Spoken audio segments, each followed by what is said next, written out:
mau siapkan hati kita pada pagi hari ini. Kita mau langsung memuji Tuhan. Kita nyanyikan Mars Sekolah Minggu.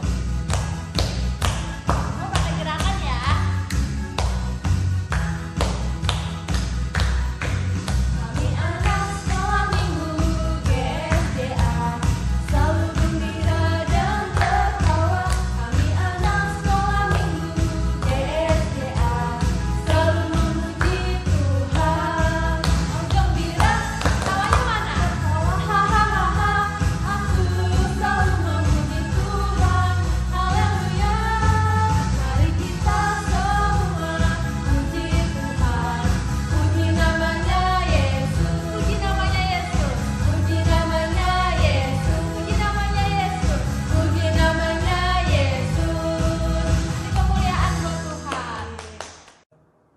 Adik-adik, hari ini kita merayakan Hari Kebangkitan Tuhan Yesus. Selamat Paskah adik-adik. Selamat Paskah adik-adik. Nah, adik-adik, di sini siapa yang mengasihi Tuhan Yesus? Katakan haleluya. Haleluya. Yuk kita sambung lagu selanjutnya. Oh sukacitaku. Mulai pakai gerakan ya.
Kita mau menerima firman Tuhan, kita mau merenungkan betapa besar kasih Tuhan yang telah mati buat kita.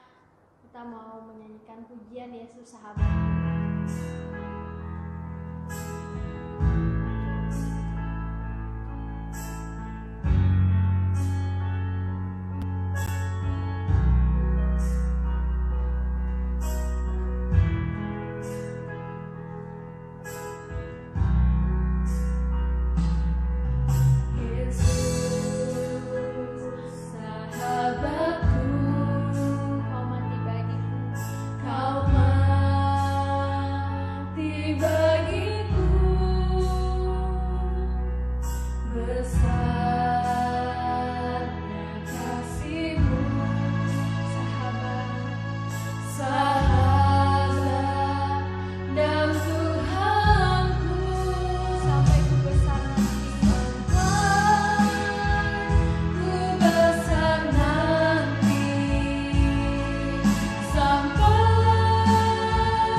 setiap pujian penyembahan kami pada pagi hari ini Tuhan. Kami percaya setiap apapun Tuhan yang kami naikkan kepadamu itu boleh berkenan dan memuliakan Engkau saja Tuhan.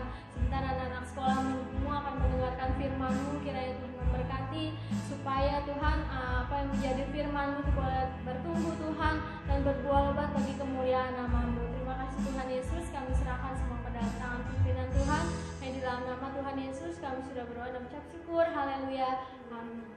Shalom adik-adik. Hari ini kita memperingati Paskah, yaitu Hari Kebangkitan Tuhan Yesus. Di saat ini kita mau ingat kembali tentang peristiwa Paskah ini.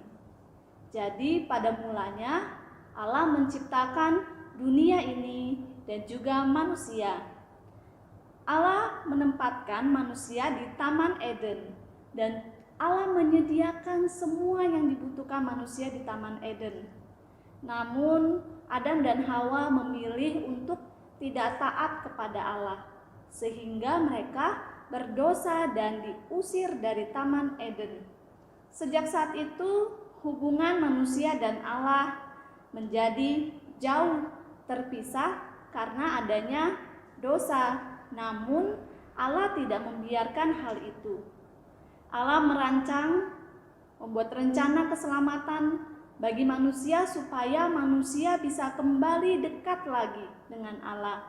Sejak dahulu para nabi bernubuat akan kedatangan Mesias, sang juru selamat, dan nubuat itu terjadi ketika Tuhan Yesus lahir di kota Bethlehem, yaitu kita kenal dengan peristiwa Natal.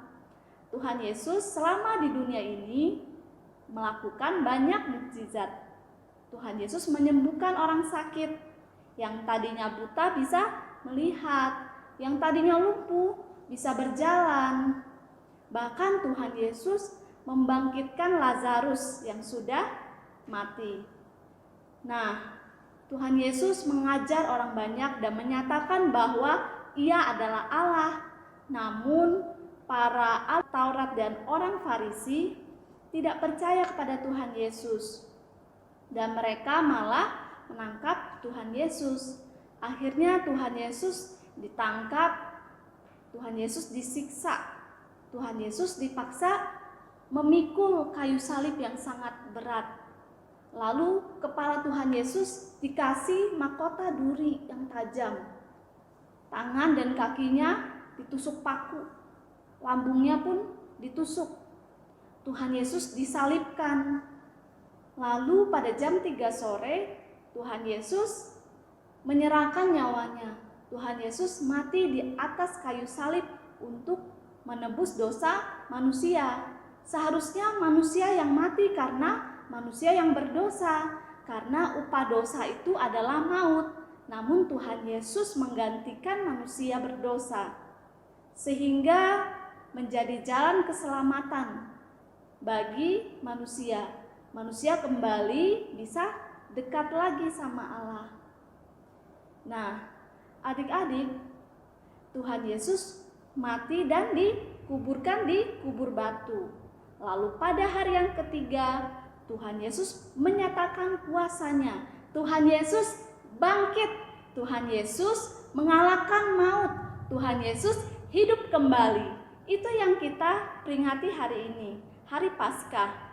Tuhan Yesus selalu menampakkan diri kepada murid-muridnya, dan Tuhan Yesus naik ke surga. Untuk apa Tuhan Yesus naik ke surga? Di dalam Yohanes 14 ayat 2 berkata, "Di rumah Bapakku banyak tempat tinggal. Aku pergi ke situ untuk menyediakan tempat bagimu." Jadi Tuhan Yesus naik ke surga menyediakan tempat bagi kita, supaya ketika suatu hari Tuhan Yesus datang kembali, seperti cerita gadis bijaksana, kita sedang menanti kedatangan Tuhan Yesus. Nah, ketika Tuhan Yesus datang kembali, kita akan ikut ke rumah Bapa. Jadi adik-adik, lewat peristiwa Paskah ini pun kita melihat kasih yang sangat besar yang diberikan oleh Tuhan Yesus. Seperti di dalam Yohanes 15 ayat 13 berkata, "Tidak ada kasih yang lebih besar daripada seorang yang memberikan nyawanya untuk sahabat-sahabatnya. Jadi Tuhan Yesus menganggap kita adalah sahabatnya. Tuhan Yesus rela memberikan nyawanya bagi kita, sahabat-sahabatnya. Nah, adik-adik mau tetap jadi sahabat Tuhan Yesus? Kalau kita jadi sahabat Tuhan Yesus akan bersama dengan kita, Tuhan Yesus akan menolong kita, Tuhan Yesus tidak akan pernah meninggalkan kita. Bagaimana caranya supaya kita tetap menjadi sahabat Tuhan Yesus? Di dalam Yohanes 15 ayat yang ke-14 berkata, "Kamu adalah sahabatku, jikalau kamu melakukan apa yang kuperintahkan kepadamu." Jadi kita harus melakukan perintah Tuhan supaya kita tetap menjadi sahabat Tuhan. Lalu perintah yang mana yang harus kita lakukan? Jawabannya ada di Yohanes 15 ayat 12 berkata, "Inilah perintahku supaya kamu saling mengasihi seperti aku juga mengasihi kamu." Jadi Tuhan memerintahkan kita supaya kita juga saling mengasihi. Kita saling mengasihi ada tujuannya adik-adik. Ketika kita saling mengasihi, kita menunjukkan ada kasih Tuhan yang besar itu, sehingga orang-orang pun bisa melihat kasih Tuhan yang besar itu lewat kita, dan nama Tuhan yang dipermuliakan, menjadi kesaksian yang baik bahwa anak-anak Tuhan adalah anak-anak yang saling mengasihi, anak-anak yang sudah menerima kasih dari Tuhan dan memberikan kasihnya bagi sesama. Sekian pesan firman Tuhan hari ini. Selamat Paskah adik-adik. Tuhan Yesus memberkati. Adik-adik, untuk ayat emas minggu ini diambil dari 1 Korintus 15 ayat 4. Kita baca sama-sama ya. "Bahwa ia telah dikuburkan dan bahwa ia telah dibangkitkan pada hari yang ketiga sesuai dengan kitab suci." Dihafalkan ya adik-adik. Adik-adik, untuk aktivitas minggu ini kita akan menghias telur berbentuk kelinci. Berikut alat dan bahan yang kita perlukan. Ada karton, gunting, spidol, double tip, dan yang pasti telur. Nah, pertama-tama kita akan membuat tempat berdiri telur.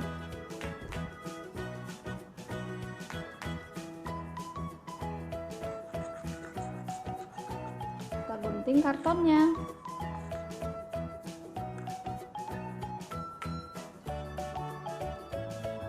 Ujungnya diberi double tip.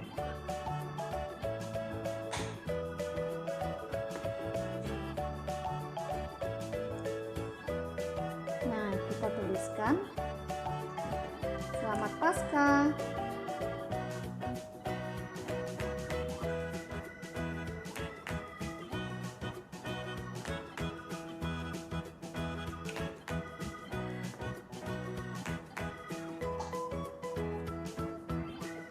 Buka double tipnya.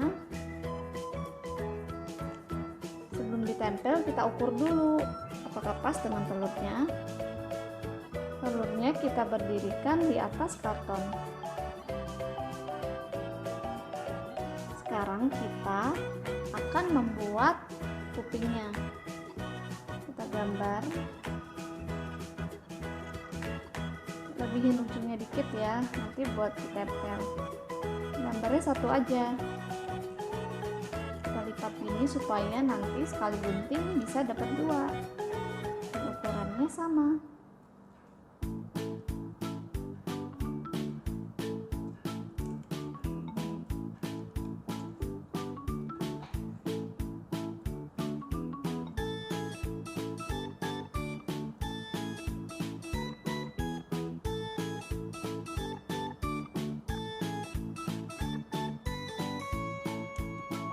Kita beri spidol merah, bisa juga pakai pensil warna merah. Ujung kupingnya kita akan beri double tip.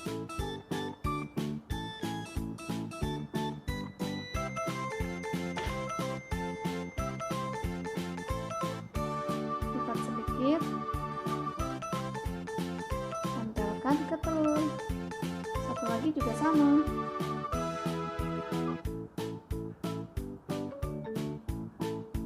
Sekarang kita akan membuat mulut dan hidungnya. Kita gambar lingkaran.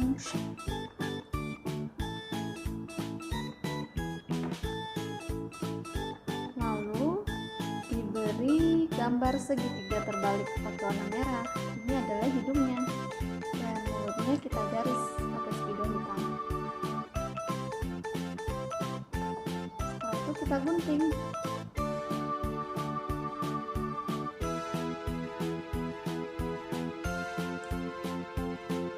Matangnya kasih double tip. Tempelkan ke telur. Terakhir kita kasih mata.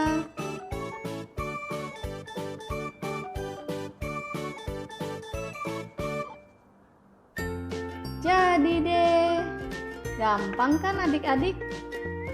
Ini dia, telur pasca berbentuk kelinci yang lucu. Selamat mencoba adik-adik. Sekian aktivitas minggu ini.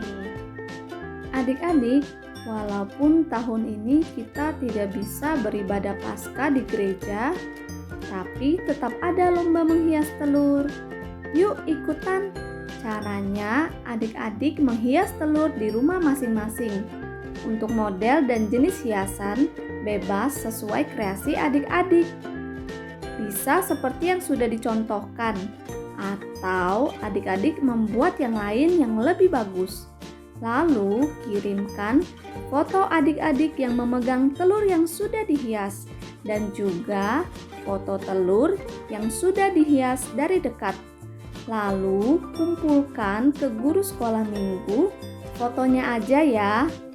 Paling lambat 18 April 2021. Tunggu pengumuman pemenangnya. Ada hadiah yang menarik buat para pemenang. Selamat Paskah. Tuhan Yesus memberkati. Selamat untuk pemenang aktivitas ibadah online 28 Maret. Ada Jaden Noel dari kelas Pratama, Nadia dari kelas Pratama, Railin dari kelas Balita, dan Rio dari kelas Pratama.